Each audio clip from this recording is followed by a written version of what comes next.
So the fun part is, she and Bob Sampson know each other, and Bob Sampson's another one of my heroes. He's currently, well, he and I, believe it or not, went to the same college.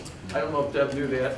And he was a columnist at the Eastern Illinois paper in Thornburg. I did take his class, and I was at the radio station. So of course, Bob is an awesome writer, and if you guys get the VBA newsletter, he's actually got 2 stories in there that I just haven't done my final. It was supposed to be done before the conference.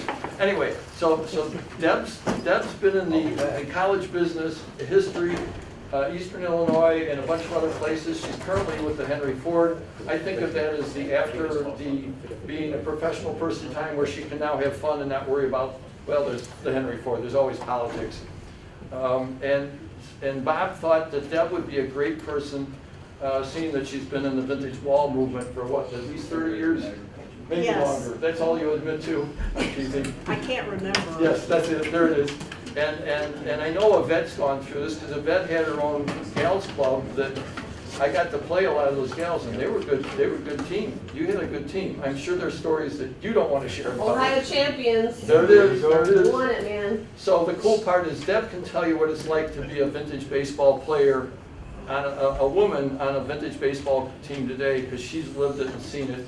And I'm hoping she'll be able to bring some of these things to the top, so that we consider this as vintage baseball team and players. What's going on from the ladies' perspective as they're going through this experience. So is that good? Did I do a good job? Thank you. Thank you. Yes, Thank you. thank you And I'll very actually much. stay for this one. And Kelly's here, so I've got to stay. I do have some And you know my handouts quote. if anybody wants No, them sorry. up here. I'm going to get a drink of water Oh. because I'm dry. Yeah, so thank you for coming. As I reread the directions for this session, I thought that was a little snarky. But I was living through the moment, because it is really tough after playing since 1987 to walk into a new job for a team I'd played with before and be told in no uncertain terms you can play with the girls.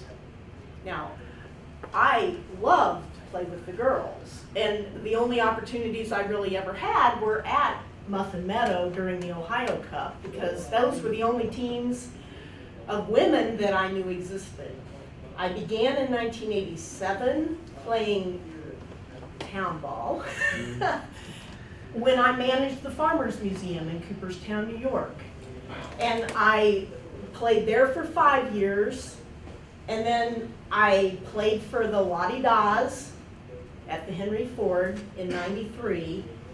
And then I spent most of my time playing with the Decatur Ground Squirrels in Illinois and teams in St. Louis.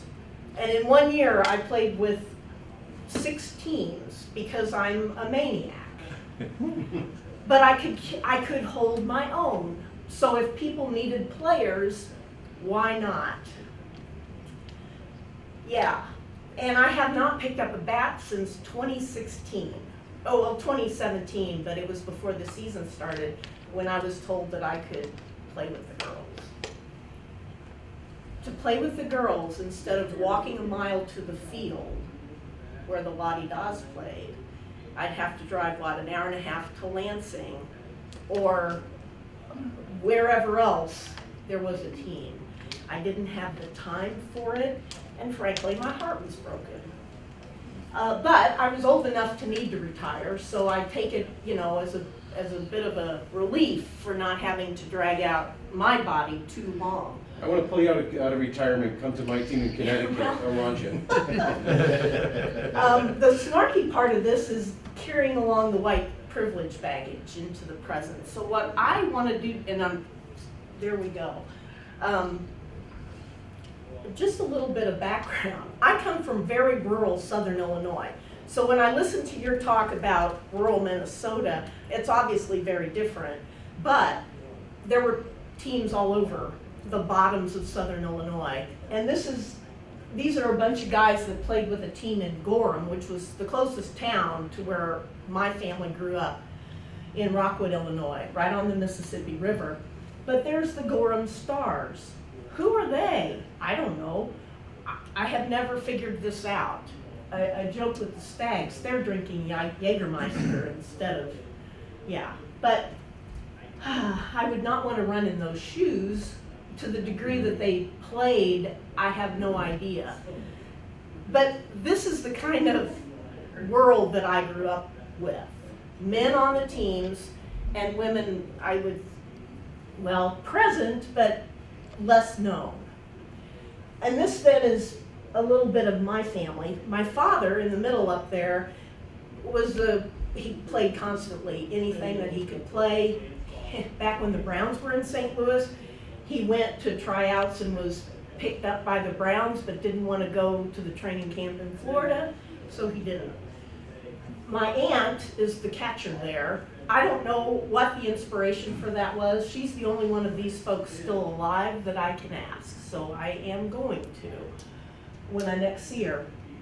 There's me as a brown stocking at an Ohio Cup game, filling in for the Perfecto, the Lafayette Square Perfecto, Cyclone in St. Louis. And then the Ground Squirrels, which I spent many happy days on Throwbow Field or Meadow. And there's Bob Sampson. So one last slide that I look at occasionally to think, yeah, I used to do this. My goal is to see how many more can. So I'm going to leave that there. Town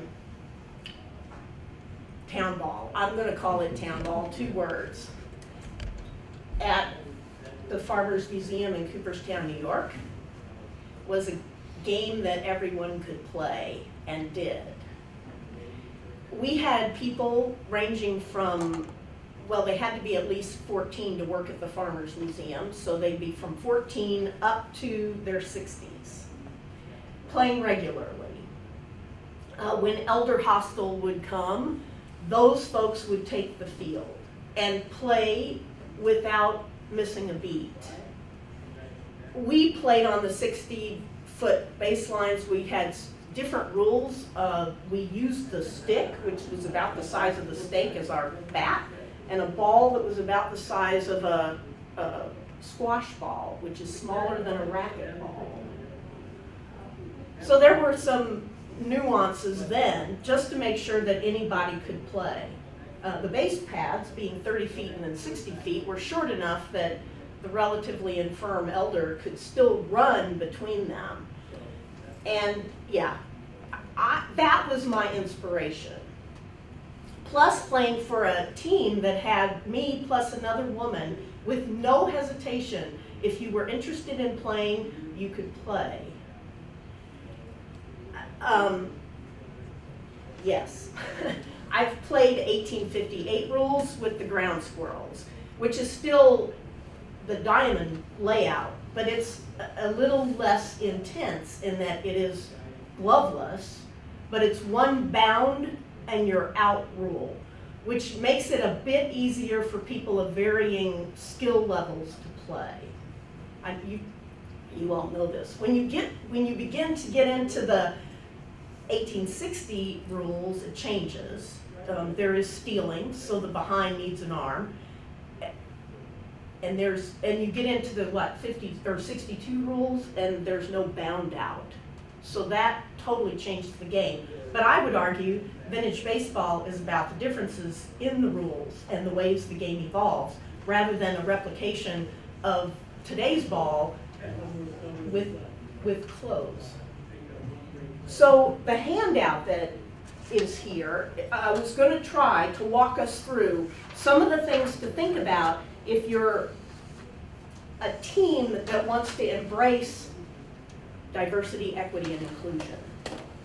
Now, some of you may very well be in either your professional positions and working with this in your place of employment, or you're with a park and recreation system, that's your sponsor, and they might be working through it.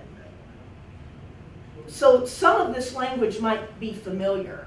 What I did was take a line out of the National Recreation and Park Association's Diversity, Equity, and Inclusion Policy, and it just says that parks are, well, basically they're empowered to try to assure representation of diverse life experiences and voices.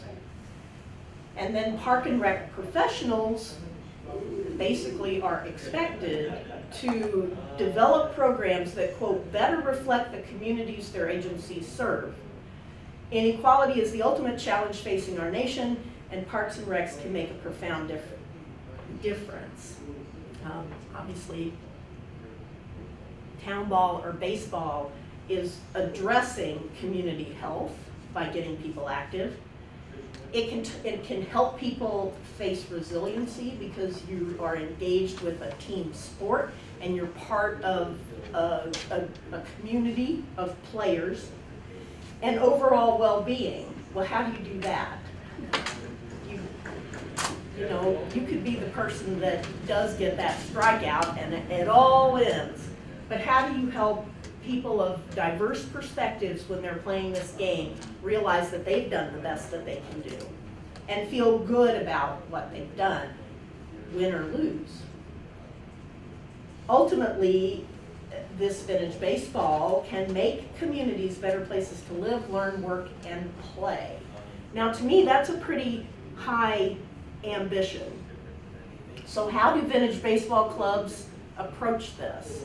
And as I said, whether it is you at your place of employment, thinking about how you can take that diversity, equity, and inclusion lesson and put it into the ball game, or if it's your sponsor that's asking you to do it, or if it's your own community of players that might be interested in doing it. So I've got here on the bottom of this first page, the front side, how do vintage baseball clubs do this? And I've always believed that the goal needs to be to increase skills, not to lower expectations, but to increase skills of all. And I said lowering, it's not about lowering, but lifting. So, how many of you within your vintage baseball club have adopted a philosophy or a vision that's a DEI vision? Excellent. That's great. I would love to hear more about this when we get to the end. Because I'd love to see what we need to do to improve these kinds of comments. And I believe players make this happen. Was that the case that the players brought this up? Or was it the sponsor that asked? No, it's the players, and it's you may not be a good player now, but that doesn't mean that you can't be a good player. Or your personal best, right? Exactly. Yeah. And was it your sponsor or the team? Oh, we have no sponsor.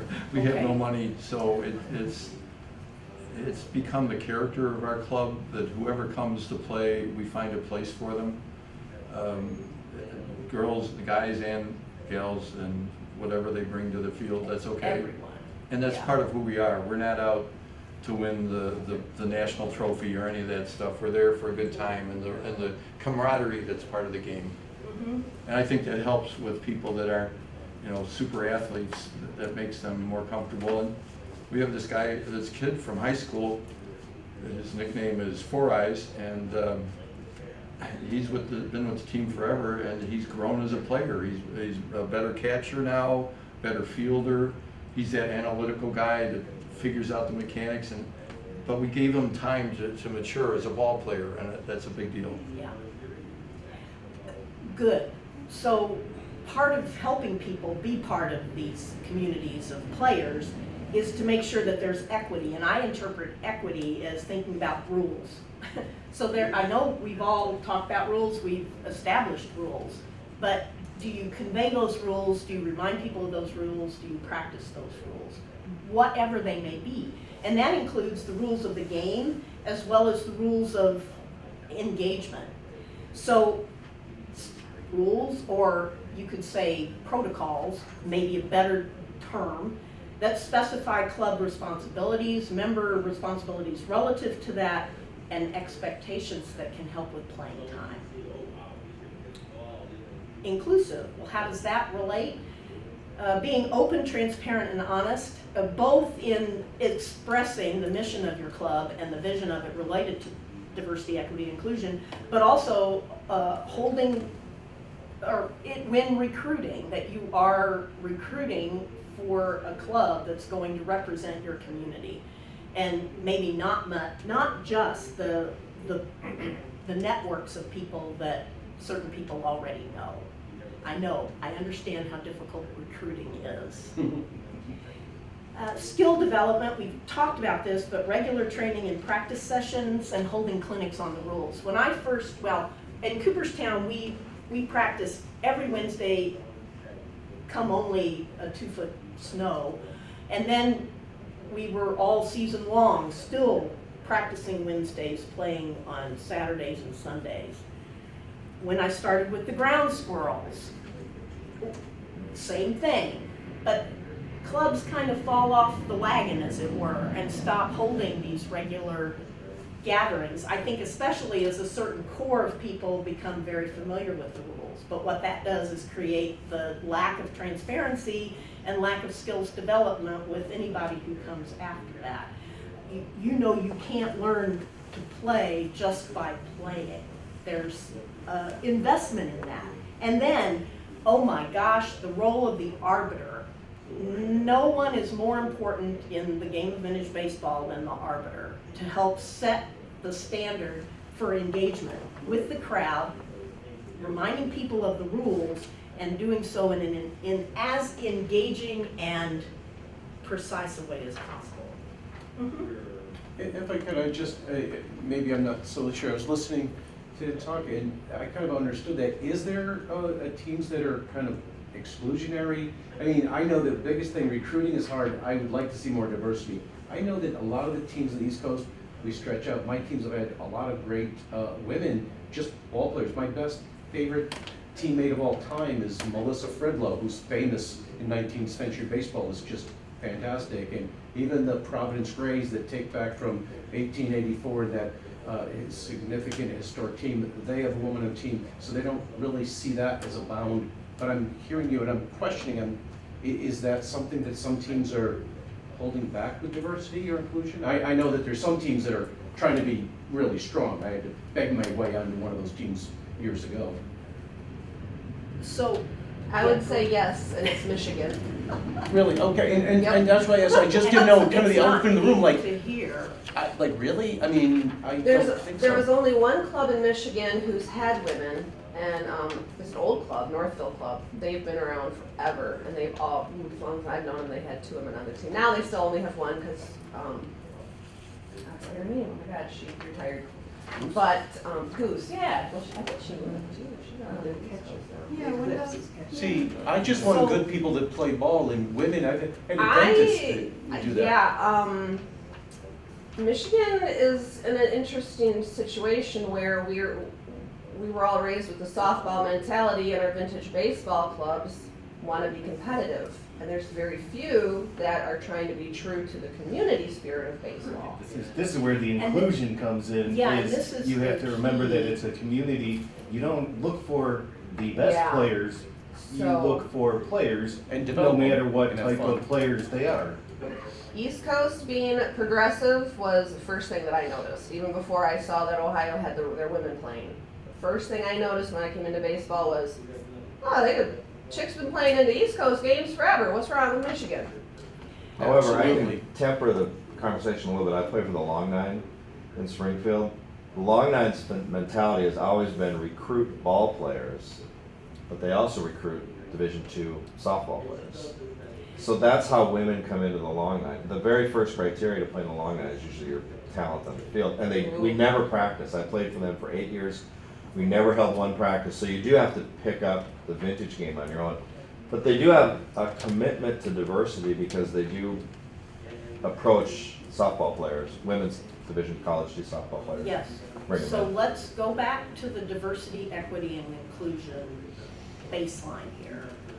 I really tried hard not to make this criticisms of teams. What I'm trying to do is say, what do the members of your team want?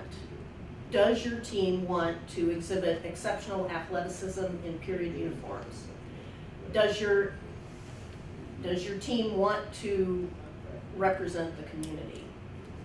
And those are two very different goals, and they're two very different ways of playing vintage baseball. I will stand up and say loudly that the team that represents the community can outplay the big guns on the field if they know the rules of the game. It's not about lowering skill, it's about raising knowledge and engagement. So that's it's pure and simple. And it's not simple, it's difficult, but that is the focus of this message. And I will say, it's not even being excluded from a team, though I never thought I would be told you can't play with this team, but I have been. But it's more about, well, we have this new player, or somebody visiting from, the cousin of somebody, who gets benched first? And this is where having these quite clear rules about who plays and what the rotations of players are that can prevent a certain person who's called easygoing of always being the one that gets benched. So that's just a little example about conversations and being crystal clear and transparent. On the other side is this notion of future literacy. If you are part of a team and you're wondering about what your vision is, how you want to be the best representative skills team for vintage baseball, or how you want to be best representative of your community, and ideally you're going to do both. How do you envision that? This is this thing called futures literacy. And you've all heard people say, this is how they did it in the past, as a baseline or a level of action. And there's a long discussion about this in living history in general and in vintage baseball. This is not the past, this is the 21st century. So when you decide if your future vision is to have a team of athletic men playing 1862, you have to embrace that and you have to move towards that.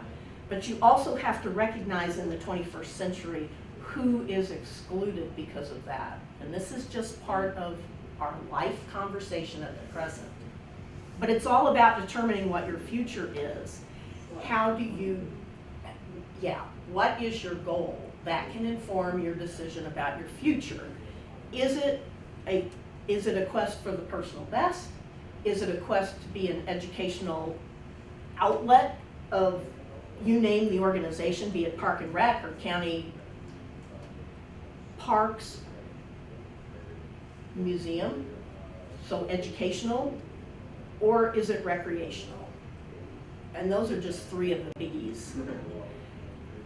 Do you want to, is your vision to increase youth and adult confidence?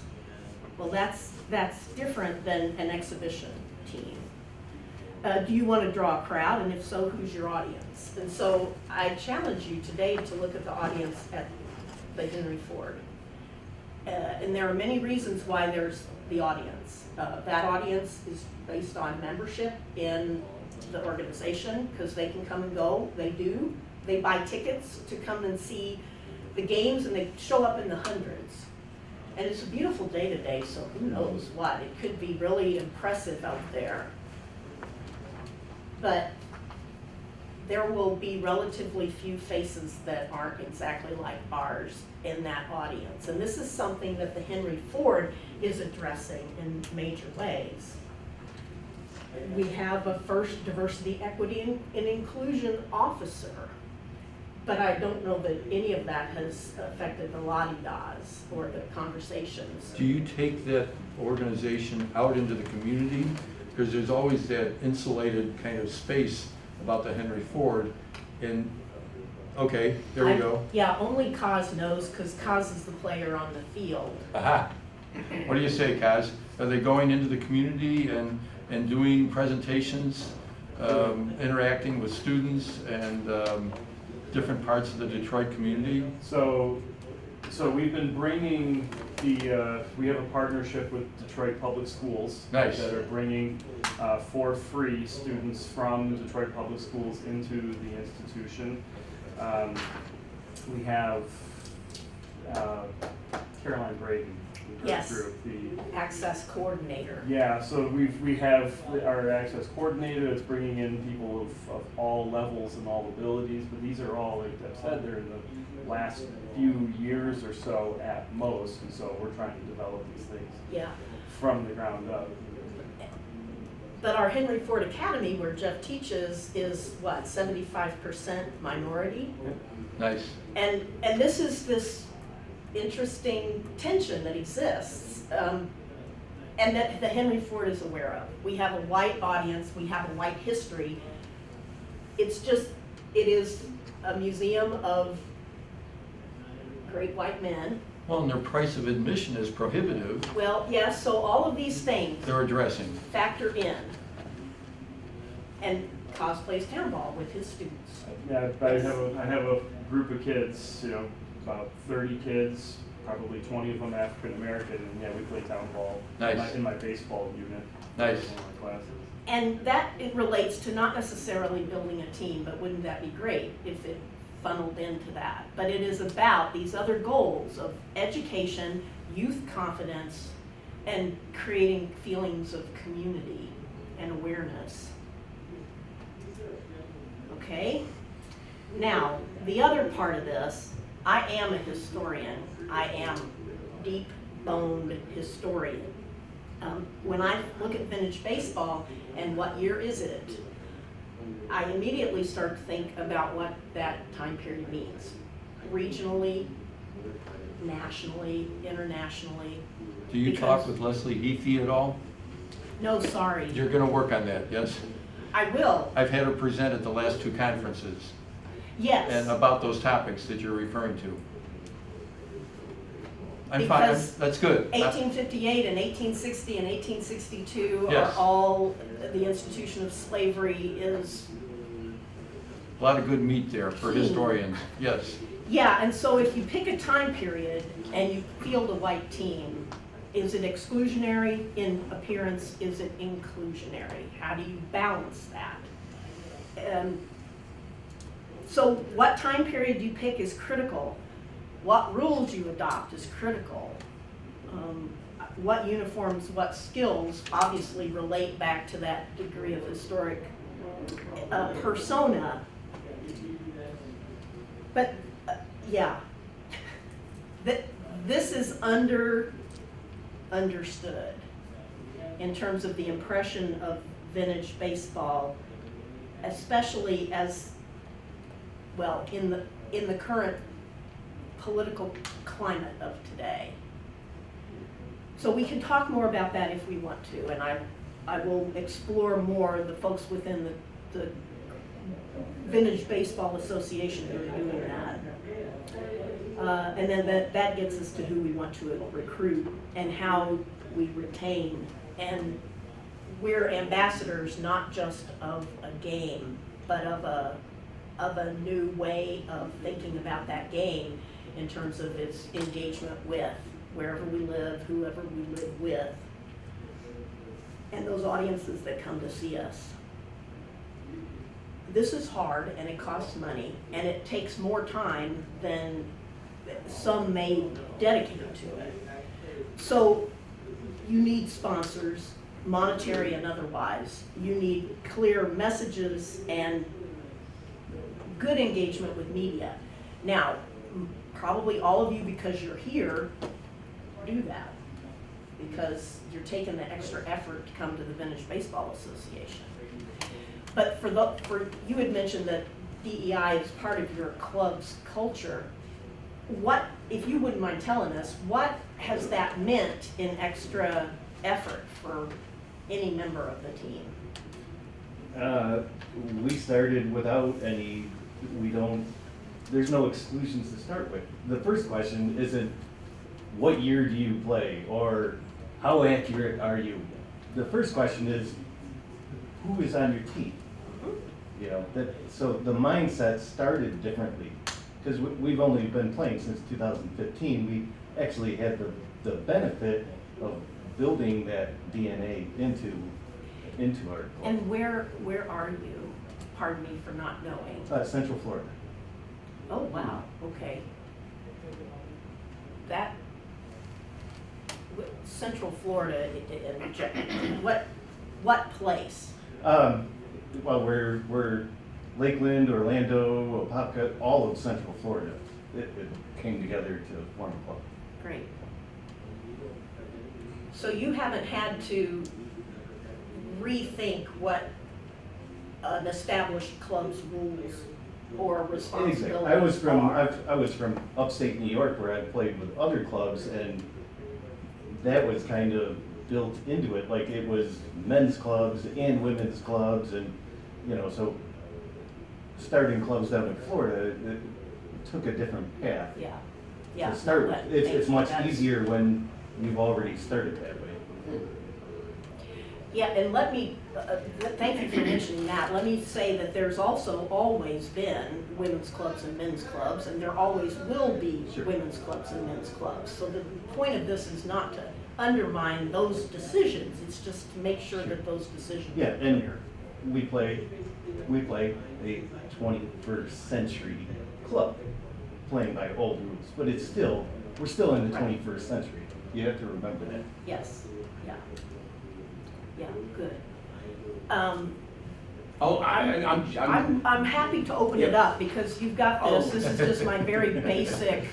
No, I think this is good and interesting. I'm just sitting here, my jaw's kind of open a little bit, like, I started in 2006. I remember at the time, they said, yeah, this other team's coming. Watch out for the girl at second, she's really good. I go, there's a girl playing second. So it was barehanded baseball at the time. It was fun. Of course, I came from baseball, and there wasn't a lot of women playing in the men's baseball league. But I was like, that's cool, that's a unique oddity. I met her, she was awesome, became a teammate. And the best, she's 5'0", petite, but she would set and throw, do all these things. So sometimes I get frustrated with men. Melissa, can you play third base because she's gonna set throw? Watch the way she does this. Center field, can you go catch it with the bare hands? Because she's gonna do it the right way. And it was just great. And at that time, I came on that team, and it had some diversity. I don't, DEI, it's not occurred to me. This is good that it's being addressed. Don't get me wrong, but I'm kind of like surprised that it's talked about. Providence Grays are one of the most dedicated teams to authenticity. They wear full wool all the time because they go back to 1884, and but there's diversity, and they've got this great woman, Helena, on her team, and she played with us. She's been around, and she's a total member of that team. And they're not looking at it like, this was a really this team won the World Series back then. There was no women on the team, so I'm kind of amazed at this. I'm fascinated. We don't think like that in the East that I know of. And I love the women. I had a woman, she was a dentist. I go, well, don't you worry about your hands, you're a dentist. And she was great until she moved to Cleveland. I lost her, and other women developed because they wanted to play. And it wasn't just the best skill. And we had the best teams, we had the best fun, and the diversity. Love it when, a friend of mine, goes, you have any brown people on your team? I go, sure, when I turn up. No, but no, we've got diversity and whatever the ethnicity is. Just haven't had any Chinese yet, looking for one. Whatever. Do any teams do focus groups? So it sounds like as you developed town ball, you did a ton of focus group. Oh, we say focus group, what means? Just getting people together to talk about All the how you time. could change All the things. time. Although on the West Coast, everything's kind of inclusionary already. So we've got females on our teams. We got Asians on our teams already. That kind of thing. Awesome. 'Cause they're there to play, so we take them. Well, yeah, and then, so is it part of the recruitment plan to ensure that you're representing? We're not that far along yet. We haven't even had that conversation. And but Yeah. but it was clear from your presentation that you've talked to people about how to change things, and that's a proactive step towards. I think from what it sounds like, it's like from what Jeff's saying here about it, it's organic. Like it just comes kind of naturally, and for other clubs that have been kind of long established in it, that maybe that if this wasn't part of the recruitment plan, had it just naturally occurred, then maybe it would have, but it just didn't. I know when we have our games at Greenfield Village, I've had many, well, I shouldn't say many, but I've had more than a few African American visitors that have come up and kind of quietly said, I don't know how to ask this, but am I allowed to play? And I said, well, that's why we picked 1867, because there's no color line. You absolutely can. So, that's how we kind of try to. Well, the trick is having that invitation out there in the public so that they know that, because I think what probably happens, and the Salmon, we've had African Americans that have come and gone, they just never seem to stick, that there's that, if they look at what they see and they see that there's no African Americans, so they make an assumption that they're not encouraged or not welcome on. So that comes down to us, and how do we reach, and maybe you've got some ideas, Deb, on how to do that. When you get set in your ways, how do you break out of that mold and make it more welcoming? Yeah, so diversity, equity, inclusion calls for open conversations and transparency. So you're right in that the more you can say, this is why we picked this year, so we want to have more inclusion. But then how do you accomplish that without proactively, without reacting to who does or doesn't come? Well, that's why I asked if the Henry Ford, I'm talking literally going into the schools and doing presentations. You can go on the VBBA website, and Doug Ernst, may he rest in peace, did a conversation about how he would go into the high schools with his presentation and actually mingle with the kids rather than bringing them to the place to talk about the game. That's why I'm pushing that.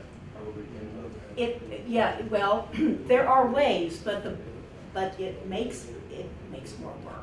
There is more work required to do this. Sometimes more money, sometimes more support systems, and not all clubs are set up with that.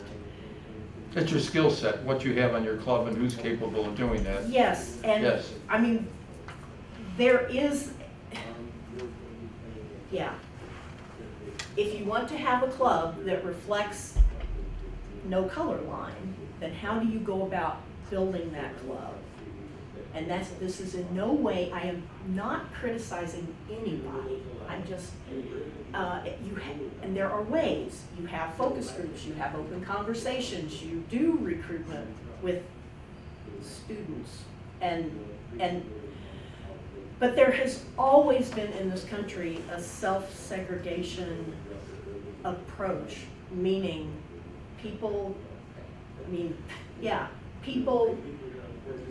integration is not what everyone's goal is.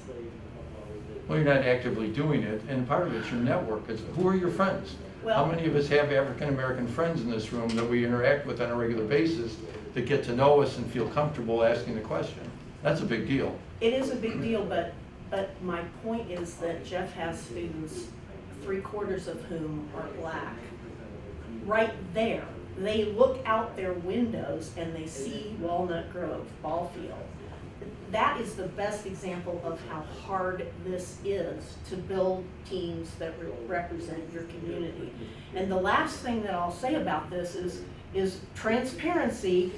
Instead of being told you can't play, which hopefully nobody but I have ever heard, what is... I have, of course. What about? But you recruited too. What Aw, can you do? thanks. Yeah, what can you do for the team? Because you want to be a part of it. So what can you do? Play. Well, and I had already said, and I'll repeat it, there is always a time you have to stop because, when you're a woman playing a man's game, you have got to be on it all the time, never let down. So when your reflexes start to slow, it's harder. So, everybody has to retire. But what can you do rather than being told not to play? You know, saying 67, you know, you think about early baseball, you know, yeah, it was a bunch of white guys, but it wasn't segregated at the time.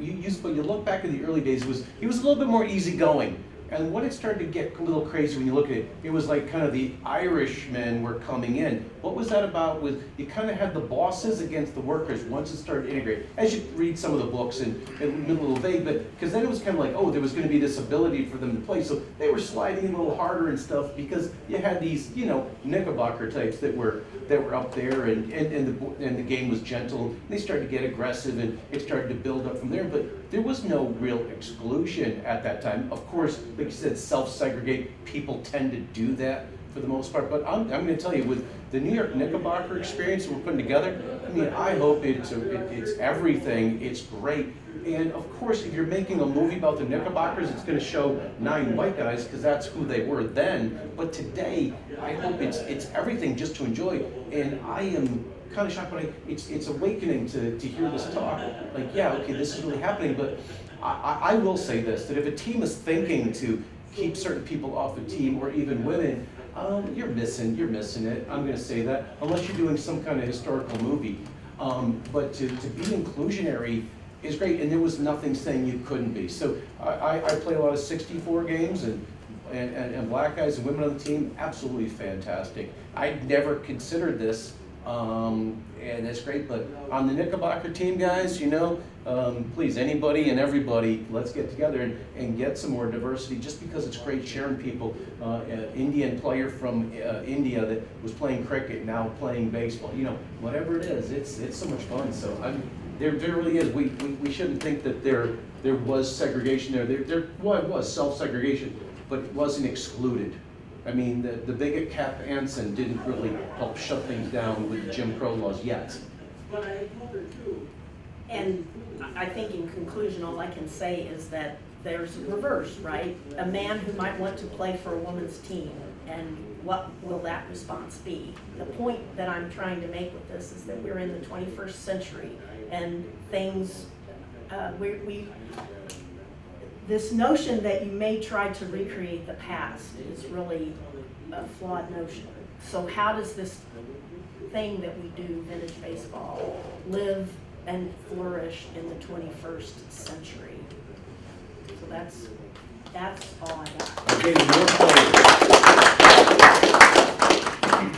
And I'm happy we can continue the conversation. Well, you know, I have no idea what- Yvette had a girls' team, and knowing Yvette, she had some guys on her team, yes? Or was it all I girls? had guys that were volunteering to wear the dress to play as if it was 18, as if they would have back then to get paid to play at a women's club playing at a circus. There you go. They were willing to put the dress on and say, yeah, Evie, we'll play on your club. Yeah, we'll do it.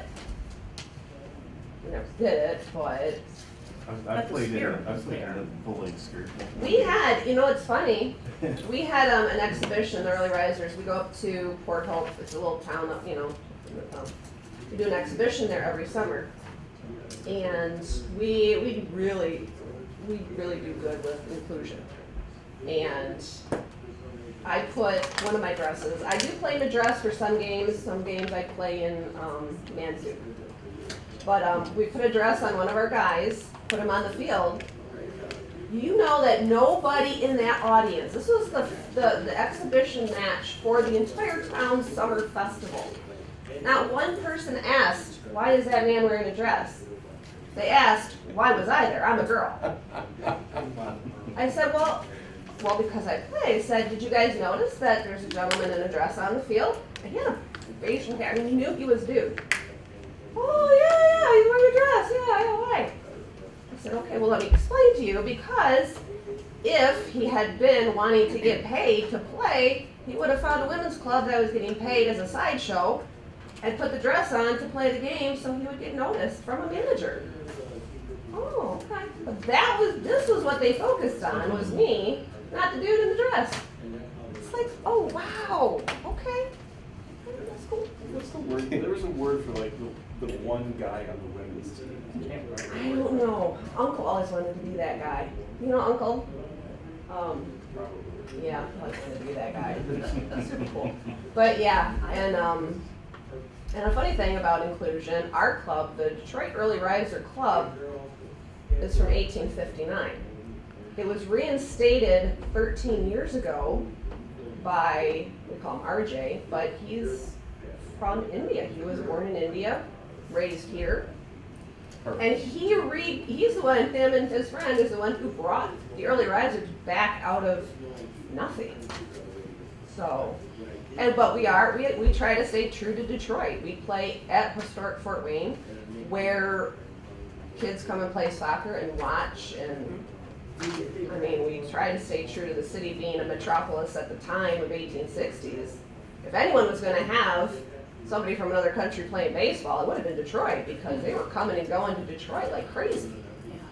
So we try, but then, yeah, you don't get that many people diverse coming to try out.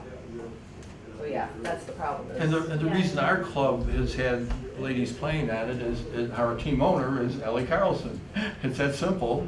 And the first lady that played on the club was a friend of hers that goes back to what Eric was saying, was a softball player. And she was comfortable out there.